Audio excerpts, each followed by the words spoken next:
Hey there everyone, in today's quick video you are going to see how to check watch history, how to share notes to Instagram Reels or posts. So without any further ado, let's get right into it.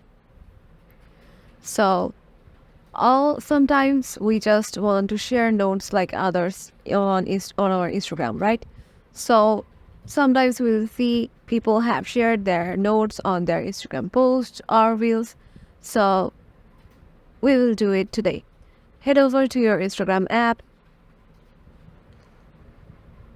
and make sure you have logged in into your desired account. And now go to your Reels option.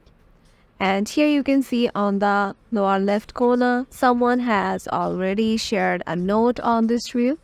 And if I want to share my note on this reel, all I need to do is click on the paper plate option.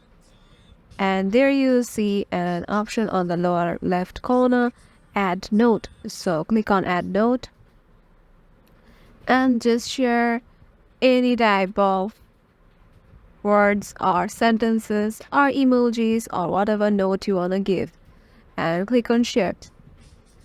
And here it's done.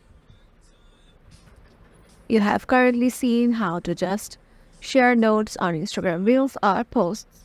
Hope this video will help you out. Make sure to give it a thumbs up and subscribe to our channel, and stay tuned with us for more tech tips and tricks.